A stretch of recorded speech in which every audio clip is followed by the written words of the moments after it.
It is 7 o'clock, and I'm calling the meeting of the Development Review Board to order.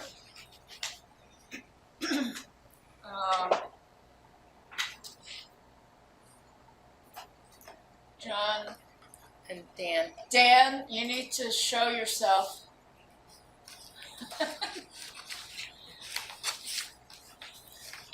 Okay. I'm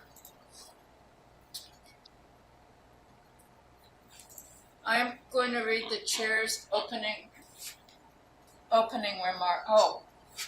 remarks. Yes, that's what I do now. It's been so long since we met, I've forgotten what we were supposed to be doing. At the DRB, we hear applications for land development in the Town of Brattleboro and appeals of zoning administrator decisions. Procedurally, the Development Review Board operates on the record. Broadly, this means we take a clear record of testimony from the applicant and any interested parties, and then issue a written decision with our findings. Applicants and members of the public should be aware that as we are on the record, this is your opportunity to comment on and provide evidence related to an application. Application materials and written testimony are posted to the town website as received. Hearings may be continued at the board's discretion if materially important documents are received after the submission deadline. In the event our decision is appealed to the environmental court, the court will not take or consider additional testimony at its hearing, but will look at the evidence from our hearings, the regulations, and determine if the evidence supports the findings and decision of this board. Only interested persons that participate in this proceeding may appeal a decision made by the board, so I strongly encourage all of you to speak up at this meeting. As we are on the record, I'm going to ask that you affirm that your testimony will be truthful. So, are there any applicants on Zoom? You can unmute yourself. Hi, I'm Molly Ladner. I'm the attorney for Russ Couturier. Okay. And you'll be presenting? Yes. Okay. Are there any other people that are planning to testify? Yes. We can't hear you. Unmute yourself. I am unmuted. We can't hear you. So in the chat, she said that she might have to dial in by phone to be heard. Okay.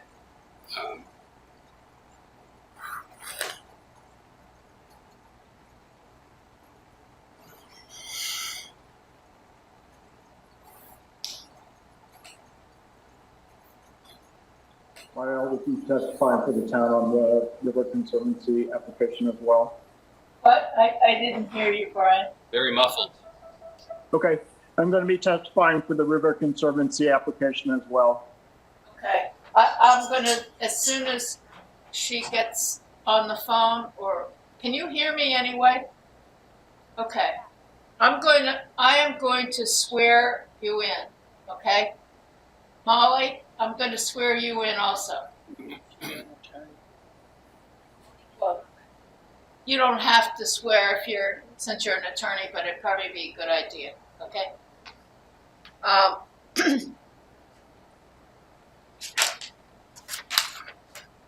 I hereby affirm that the evidence I give in the cause under consideration shall be the whole truth and nothing but the truth under the pains and penalties of perjury. Just please raise your hand and say, I do. I do. Okay, good. You can, if you are presenting, you can now mute yourself, except for Brian. All right. Applicants require a majority vote of the full board to succeed. That is 4 votes out of 7, and we have 6 people out of the 7 that are needed. After taking testimony, the board will close the public hearing and may vote on your application. The board will issue a written decision within 45 days of the close of the hearing. While we may vote on an application, it is the written decision that controls the timeline for appeal. It should be noted that the Town of Brattleboro is a party with an interest in land development applications. The town does not have a special status before this board. Documents provided to the board by the town planning department, town attorney, or other town departments will be considered in exactly the same way as information from the applicant and all other interested parties. We'll now approve the minutes of the last meeting, which was August 17th. Is there a motion to approve? Oh, I have to appoint Tom to hear all cases. He's an alternate, so we have 6. Okay, is there a motion to approve the minutes? I make a motion to approve the minutes of August 17th. I second it. It's been moved and seconded that we approve the minutes of August 17th, 1922. 2022, not 1922. Sorry. I don't know where my mind is. So I will call the roll. Dan? Can I mention something? Sure.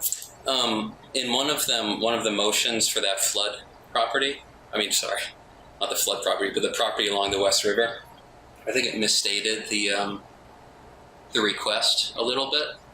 It says in the minutes that one of the things requested was to convey a path easement to the town, but the application and the agenda never stated that. So I think it was talked about, but it was never part of the proposal formally. The formal proposal is the part in the square, and then everything else is discussion.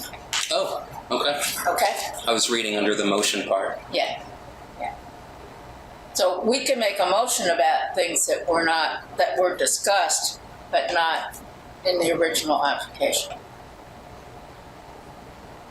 Okay. Because I believe the applicant testified about wanting to create a path. They did. They what you said? They testified that they want, one of the things they wanted to do was Oh, to during create a the path. oral Yeah. test. I don't Yes. remember that. Yeah. Okay. Are we ready to vote? Dan? Aye. Nora? Aye.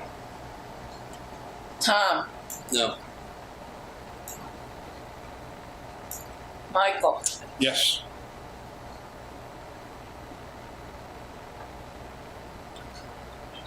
John? Aye. And I will vote aye. So the vote is 4 yes and 1 no. 5 yes. 5. 1, 2, 3, 5. I'm not doing very well tonight. Does somebody else want to chair this meeting? So the minutes of August 17th, 1922.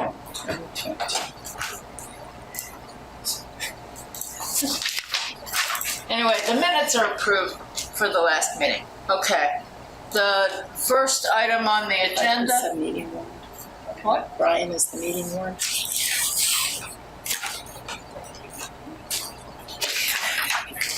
Do you want to chair? No. Don't want to miss things. Brian, has the meeting been properly warned? Yes, it has. Does anybody have any conflicts of interest or have had ex parte communication? No? Okay, the first item on the agenda is 2022-145, the Town of Brattleboro for Vermont River Conservancy, and this is in the Waterfront District.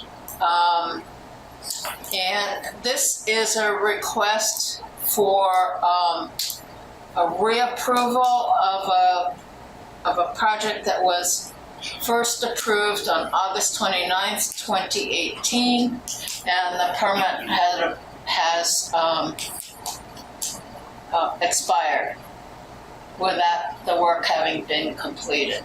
So, Brian, are there any changes? So I think Erin wanted to make a few introductory remarks, and there are a couple changes that we can review after she's had a chance to speak. Erin, are you able to do audio? Yes. Or fantastic? Yes, I am. You'll just see me on video holding up my phone here. Good evening, everyone. My name is Erin DeVries from Vermont River Conservancy, and I'm the Conservation Director and new to the 250 Birge project that has been ongoing now for quite some time. Vermont River Conservancy is the landowner of that site that abuts the Whetstone Brook. And we are happy to see it's moving forward. There were some delays kind of out of our control for the last several years, but we are now moving forward with cleaning up the site through a brownfields cleanup program, if you will, through the EPA. And then the town of Brattleboro is working with FEMA and the State Emergency Management Program to work on the restoration and through a alluvial hazard grant that they received. And so we're really looking forward to having this site plan approved, and Brian will share just some minor modifications they have made to it. And to let you all know that Vermont River Conservancy is planning to, we have created a community relations plan that is required through our EPA Brownsfield grant. And there'll be another opportunity if the public is interested in looking at the cleanup, what is the cleanup plan, which is called a corrective action plan.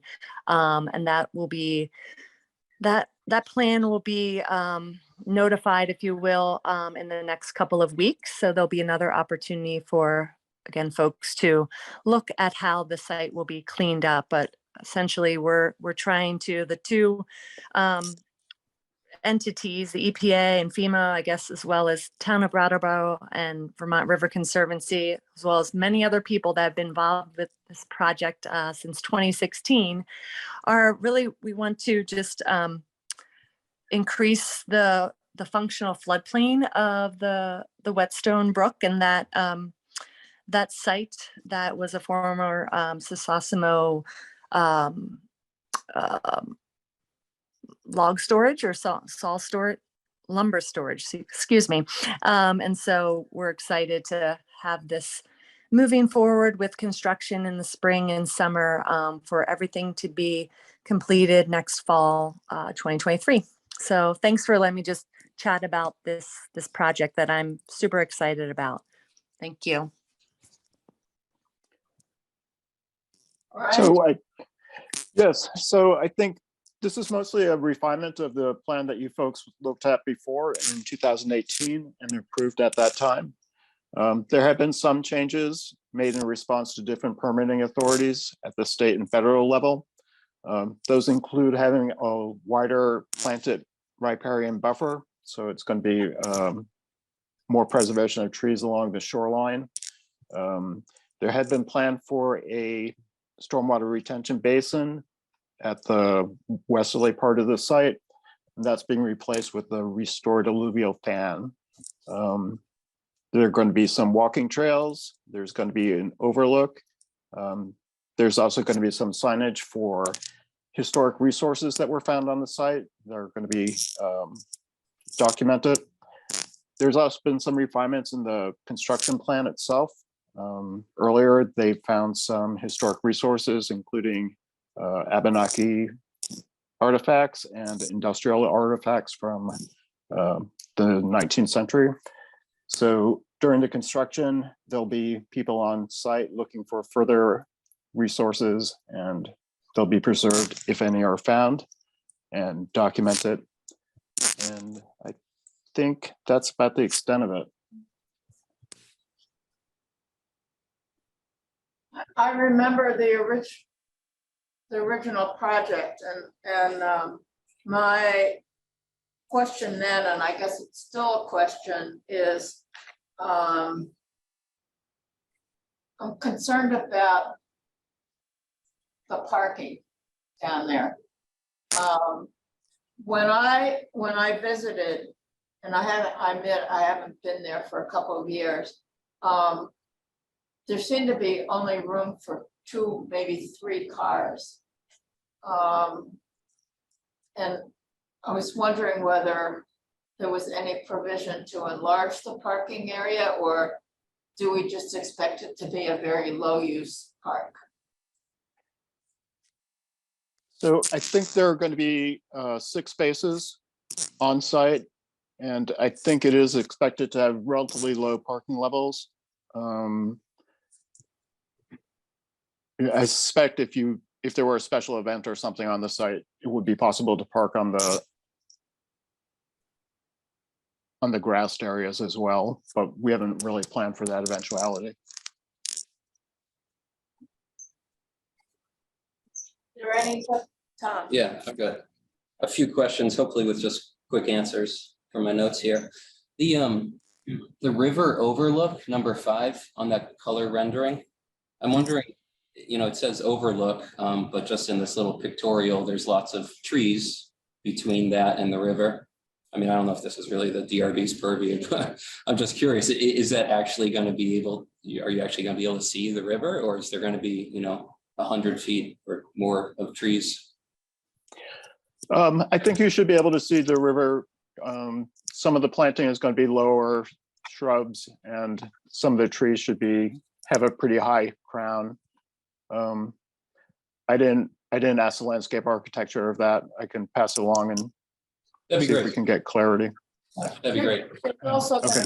gonna be Looks like you should be able to see out there. There's a slight little sliver. And there's also And then- gonna be, there will also be walking trails. Oh, right- I know. I was right just asking along about that particular one called an So you- river overlook.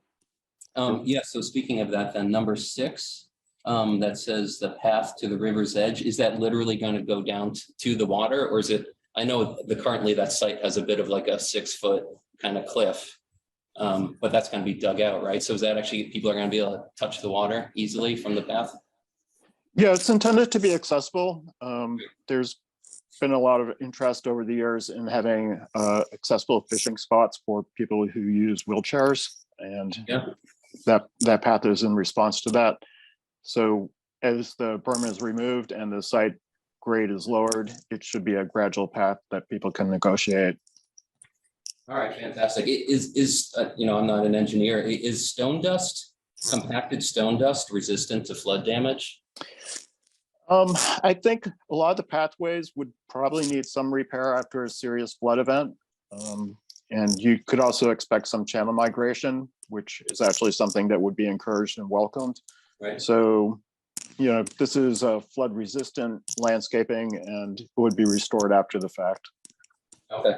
And then the last question with maybe a quick answer is, what are erosion control blankets made out of? Don't they have plastic in them? And It varies. Some of them are made out of sisal. I think there are some plastic mulches, like a netting of hay, but I think most of the ones I've seen used are compostable, so you can just leave them on site. all right, yeah. I don't think we can weigh in on that, but I hope that's the type that's chosen instead of covering the thing in the place in a mesh of plastic. Yeah, and I'll clarify that with the designers when we get to that as well. And then I guess I'll ask my last question too. I know I've asked this before, and maybe just to Sue privately or during the select board. I thought, here's this really long parcel and access is just from one corner. And, we're trying, our town plan talks about, trying to interconnect pathways and create, trail easements and help people walk and bike.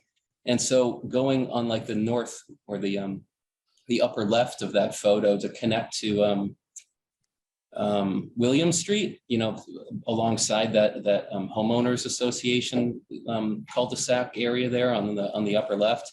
I know that's a very steep, I actually walked it a couple days ago and it's pretty steep, but I just wonder if anything like that, I've seen trails and mountains and stuff, certainly along grades like that. I just wonder if any, real thought or quotes or anything was given to connecting, so that way, if people want to access this on, and they're over there, they can just easily get there without doing a huge loop around on roads to get to this property, or they can use it as a cut through, weather permitting. I mean, was any engineering looked at, or? So engineering hasn't been looked at. There was a plan earlier for a whetstone pathway that would have went through the site and continued on west. So this particular project, there hasn't been consideration of making those connections at this time, but that plan is still there, and that goal, I think, is still there for the community. So this can be integrated in future if the community chooses to pursue that. Yeah, it just seems, I forget the dollar amount, but this, a pretty pricey project. It seemed like maybe something, relatively like this would be relatively small in comparison, but yeah, no, I understand things go parcel by parcel sometimes. Yeah, and this is a nice link in the chain. We have talked to the river engineer and the stream alteration engineer. He has told us that we could put in some small gravel to create a walkable ford over to the William Street side of the property. There is a small portion of the town property that's actually on William Street. So I'm not sure if we'll pursue that, but that's a possibility as well.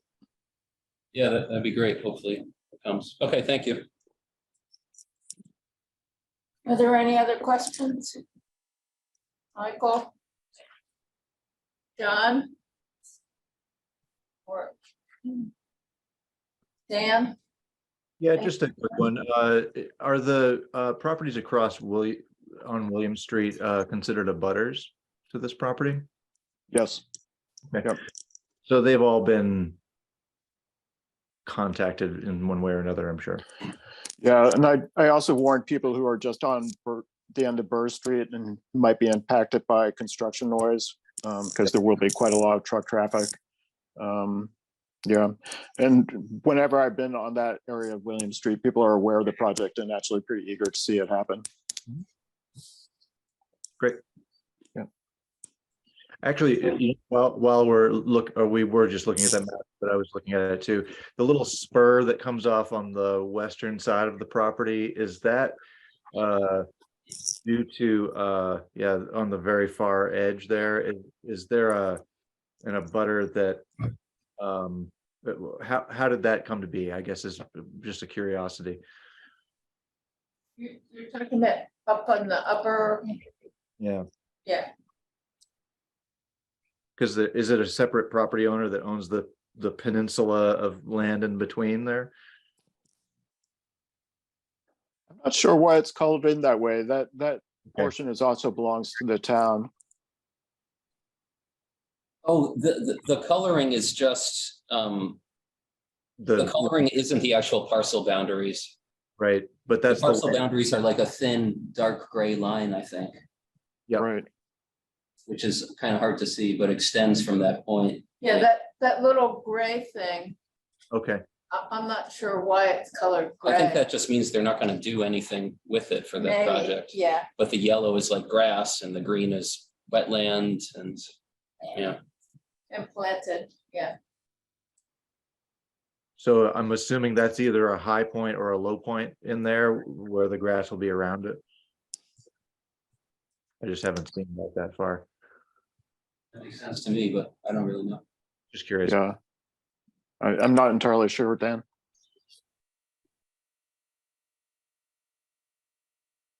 I think the gray is a high point because the yellowish color is upper floodplain, right? And then Yeah, I think so. everything that's not colored is higher or a different parcel. Are you referring to this that I've boxed? No, the original No. part you had up- boxed. Up to the, Or this yeah. way? Yeah, that little gray peninsula is, it's still on the parcel, but it's higher. So therefore it's not part of the upper floodplain. So there's generally a ridge line there, to my understanding. Yeah, Yeah, ridge. that's the right word. Mhm. So does that answer your question, Dan, that it is still part of the town property? Yes, thanks. Are there any other questions or comments?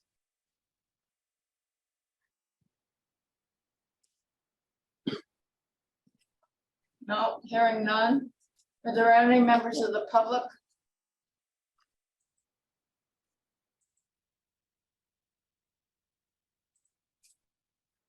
Can we see everyone? We don't have any public. So is there a motion then to approve project 2022-145? So moved. Second? It's been moved and seconded. That we approve project 2022-145. Site plan, renewal of site plan approval. To restore the floodplain along the brook at Birge Street, 250 Birge. Is there any further discussion? Just also, it's a approval of local Act 250 flood hazard, riparian buffer, and wetland conditional use approvals. It managed to hit everything. Oh, I should have read the whole thing. Sorry. So moved. Second. Okay, it's moved and seconded as an amended motion. John, Aye.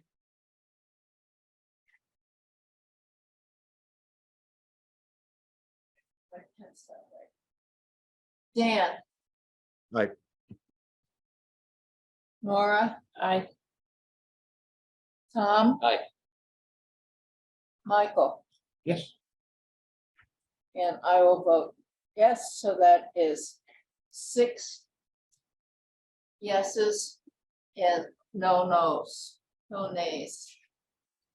So your project is approved and re-permitted.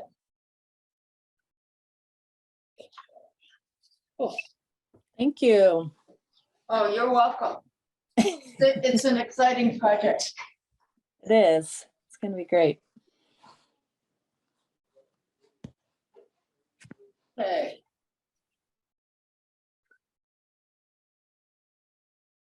We now move to project 2022-147.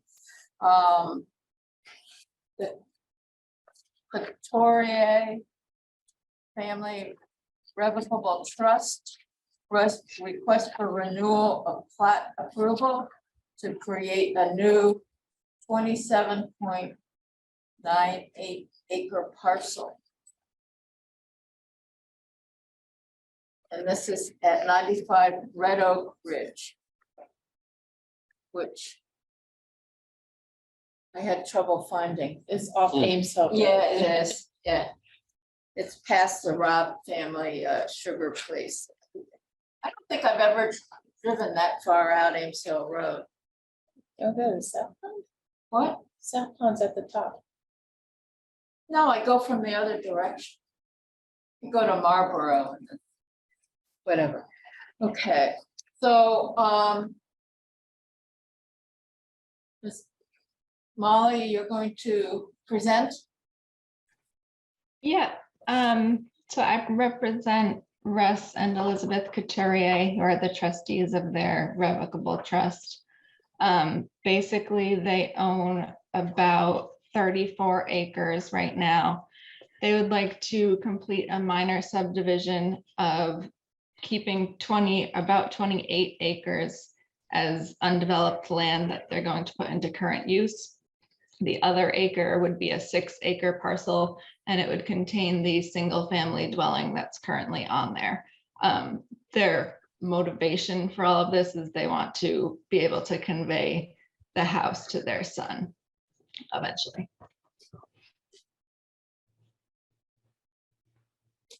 Glad you answered that. I was tempted to ask why, but I also thought maybe that's not our, it seemed like the rationale was to put it in current use, but you don't have to subdivide off a parcel to put it in current use. Or whatever acreage you want, so I was curious about that. So I had a question as to whether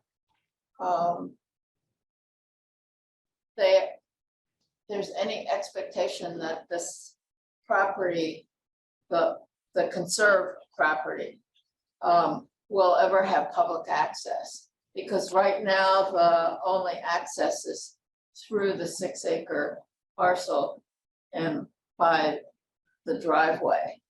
And so there are no walking trails or anything that are contemplated for that parcel.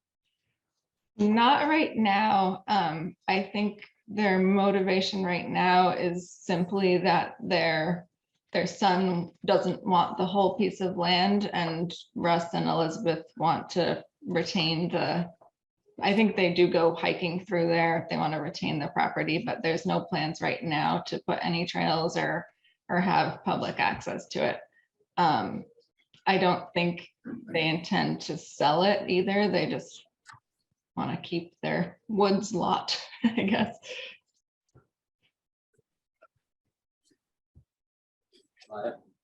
Yeah. In the staff memo, a couple of things were brought up. Under the subdivision right review criteria, the first criteria, siting and design, it was brought up that the a zoning envelope has not been identified, and apparently that's a requirement of our regs. And then the other thing was a development envelope, and then also a site analysis. I don't know if there's exceptions to those or not, but yeah, we can make an exception if we want to. But so yeah, maybe we should consider these things. What's on is it just forested property? There's nothing. Water, there's no water, no brook, no. Nope, I don't believe so. I think the property line sort of follows a brook, but it doesn't actually cross over the property from what I can tell. I haven't personally walked it, but this is what I've heard from us. And they're actively working. They've reached out to Ian Martin, the forester, about entering the current use program after this is all said and done.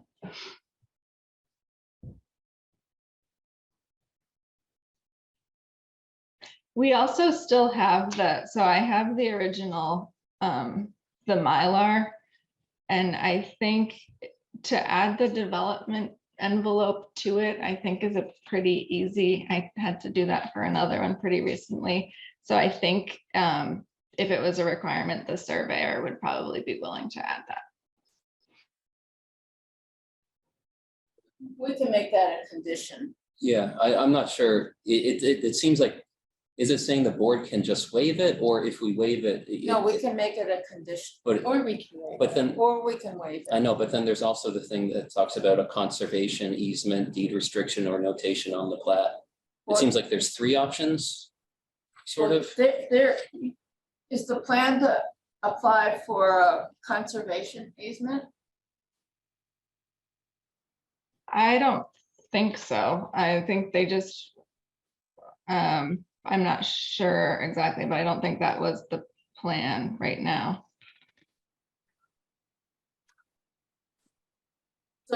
So they just want to keep it as forested and under current use. Current use.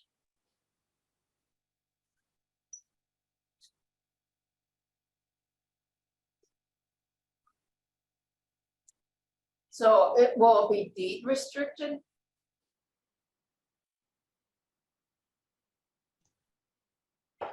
I think we could, I don't think they would be opposed to making it deed restricted. I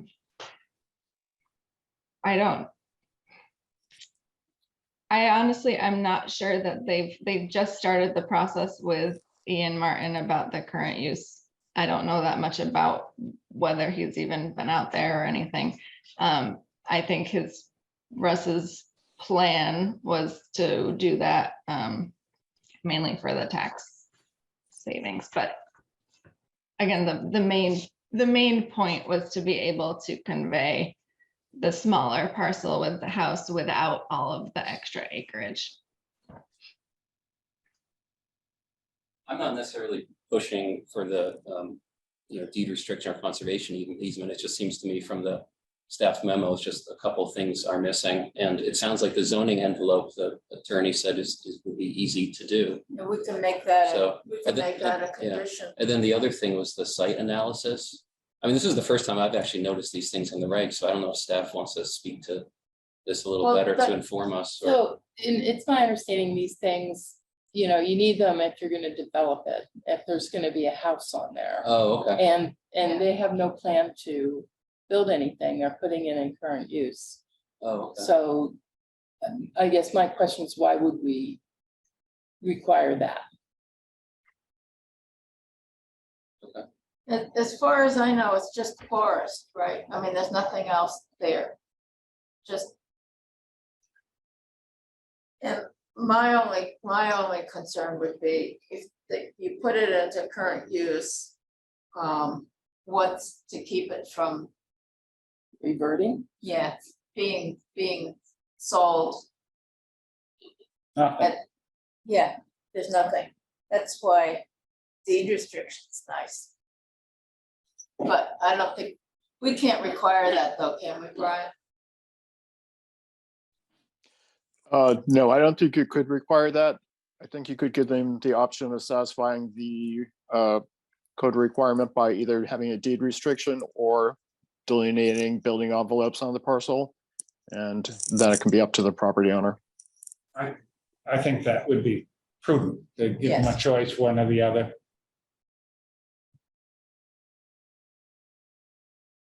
Does that sound reasonable to you? She's shaking her head, yes. Yeah, yeah, I think that would be fine. And I don't think there'll be any issues with that. I can reach out to the surveyor and I think it'll be a pretty easy to add the development envelope to the survey. On both lots.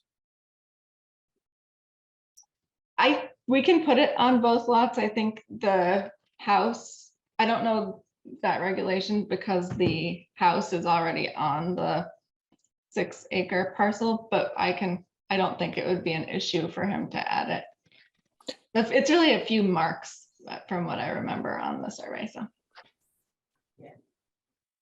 You dotted lines. Yep. Are there any other questions, John or Dan? Dan? Yeah, I don't know if this matters or not, but since it's going to have a right of way on the driveway, this new lot, whatever it would be, would have the same street address or road address, or would have a new address or a new group of addresses. I'm just to get to that question of whether it's going to be subdivided or not in the future. It can't be right now, correct? Because it wouldn't have, it's not on the road. Unless you continue that right of way and create a road. Is that, I don't know if that helps. That's kind of a basic question. Can you have new addresses on that parcel? The larger parcel? I'm not exactly sure. I think usually is that a postal? I'm not sure how it's usually typically done in situations like this where it's just an easement and whether the address, I know sometimes they'll have it just be like land off of. Right. Yeah, I'm not sure how that would work. Hey, Brian. Yes. You wouldn't normally get an address until you actually built a house, would you? At least to when you apply for one, yeah. Yeah, So, open land usually isn't addressed. It could be addressed off in the easement. well, that being said, there is one thing that Dan mentioned that I think would be prudent, and you will be including some sort of easement to that back property through the deed on the front property. Yes, that was my plan, was when we actually do the deeds is to include the right of way, and then also to include deferral of permit language for the vacant land, just to be safe. We could add that in. Yeah, but you don't want to landlock it, that's all. Exactly. Yeah.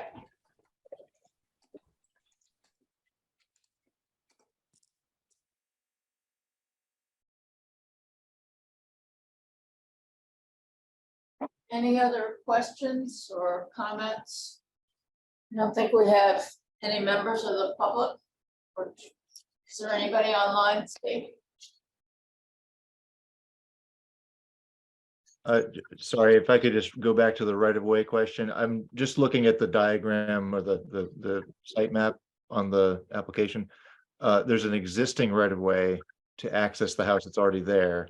Has that property owner been notified of this change?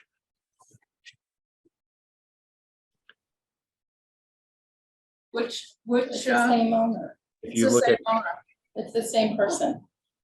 oh, okay, the lot closer to the road with the existing right of way is the same owner. Is that right? It seems like, Yeah. Folks, I think he's talking about the one that's between this large parcel and Oh, off to the right there. and so, yeah. Are you talking about the Heller property? that, yeah, exactly. It looks like it's a separate right of way. It says existing right of way. But Yeah, I but think it's the, they have a driveway off the same, Red Oak Road. okay, so they have two different addresses on Red Oak. Is that the thing? I haven't. That's, would be my understanding. Is it? I guess there's a right of way and then it branches off Mhm. to two different properties. So that, I was just asking if that owner, I'm guessing it is a different owner, right? Yeah. And that owner's been contacted about this change? They're required to have been notified that this hearing was taking place. And they were notified, yes. I've got one other question here, just looking at it now that we're talking right of ways. On that Heller property, it says the existing right of way, see notes 4 and 7, and I don't see a note 7.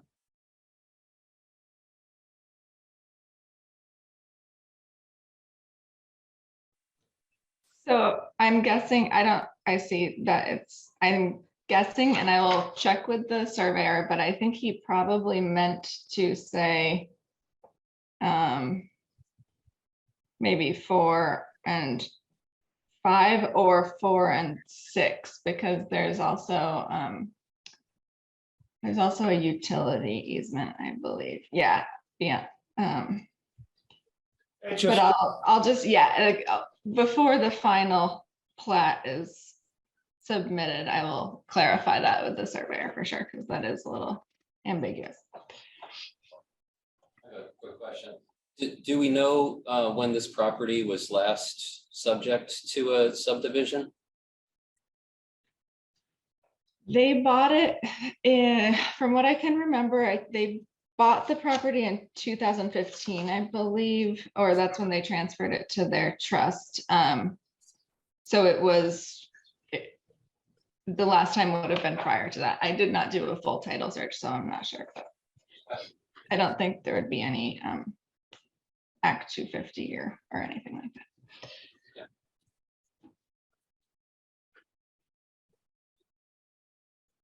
Any other questions? Comments? Let's see where we are. in terms of adding conditions. We wanted to add a condition that the question of the right of way be clarified, the right of way into the newly the larger parcel, the 27 acres. I'm not being very, is that the right word? Am I using them? Yeah. Yeah. That's fine. I mean, it is somewhat clarified in note number 5 on here, 20-foot wide right of way that has it going into that lot. But it would want to be on the deed. Yes. And, Yes. and that there be a deed. For the newly subdivided property. That talks about current use.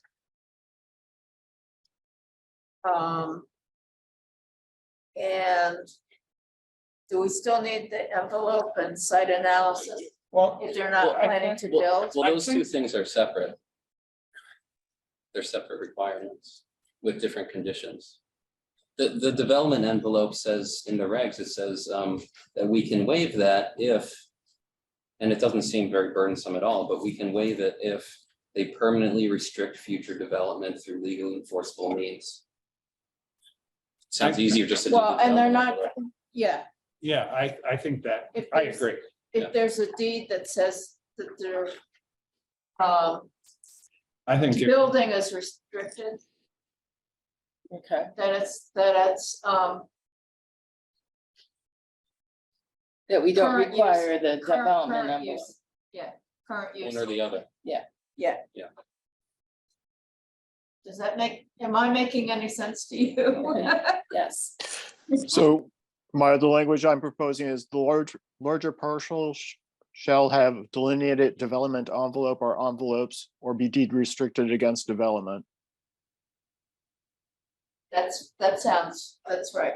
Yes. Okay. I think Great. that's what we want, right? Sounds good to me, yeah. And as far as the site analysis, I don't feel like I have a great understanding of it. It seems like a requirement, but it also seems like it's mainly more for larger, Yeah. many lot developments. As far as if it applies to this one, other people can speak up, but I'm not gonna No, push that. we require site analysis where there's going to be building. And if it's deed restricted, not necessary. Then Well, I think they're gonna do the development envelope. That's what I would do, but regardless. Yeah, well, it's difficult to I'm- restrict I'm land fine. forever is an odd thing. I'm not advocating for that. so it's an either or. Okay, somebody remember enough to make a motion? Brian, can you repeat what you said? That we approve. Sure. Approve the subdivision subject to the conditions that the larger parcel shall have delineate development envelope or envelopes or be deed restricted against development, and that there shall be a deed at right of way to the forest parcel.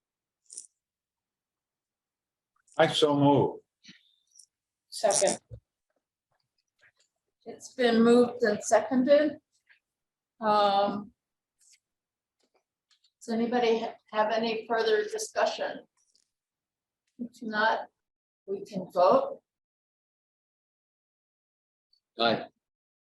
Not yet. Oh, so you're looking for me to vote? No, just see if you had anything else to Oh, say. Dan, Window lapsed. I, Nora, Aye. Tom, Aye. Michael, Yes. John, Yes. and I will vote yes. So that's 6-0. And the project is approved with the conditions that Brian mentioned. Okay, Thank you very much. Thank you. Thanks, Jen. Does anybody else have any other business? Or are we gonna have a short meeting tonight and leave in less than an hour? Catherine should have come. It's a record. Where there was actually business. No, I don't think so. Any other business? Oh, is there a motion to adjourn? I make a motion to adjourn. Is there a second? Nobody wants to make a second to the motion to adjourn? Dan, are you gonna make a second? Well, I guess I'm not trying to extend or keep us here longer. I just think there is one piece of business that might be worth just touching on, which is coordinating with Planning Commission on future things. But if that's for a future meeting, that's fine too. Well, you said that the design review committee has requested that the design review committee and the DRB meet at some point in a joint meeting with the planning commission to discuss the potential infill report. So is that good? Yes, thanks for mentioning it. I think it's just maybe if we just keep it on the radar is maybe the extent of what I was hoping for. Yeah. But if there is I suppose you're saying there's going to be an email of some sort going around to schedule something like that? I believe so. Steve was gonna work on that. For the DRC, but I will say that we'll get the, are you talking about the work the planning commission's consultant is working on for the commission? On that. Yeah, well, we have some other infill thing that we're gonna start soon too, so I didn't know if that was it, but when the place sense Brandy Saxton delivers the final product, Steve, do you know off the top of your head when is that sometime in December or January she'll be finished? yeah, I think that would be the short end and the long end of when we can expect that public meeting. Maybe it makes sense to do it after that. Yeah, Because I mean, what she delivers us, we don't have to, adopt, we can edit it and modify it, well, so. that's what. Yeah, that's I'm what just saying, we- might as well not do it before that. Yeah, It's a we little- just wanted I know the DRC wanted a chance to look at it from a design point of view. Because the As they should. streetscape is a design, right? There'll be other opportunities to suggest changes that are outside of that particular project that could be taken up at any time by the commission. Yeah, but you were there when we were discussing having a meeting. Yeah, just for the record, if you had any ideas, you could propose them at any point for a zoning change. So after the report comes out. Okay. Okay. So is there a second to Nora's motion to adjourn? I'll second it. Oh, come on. All in favor of adjourning? Aye.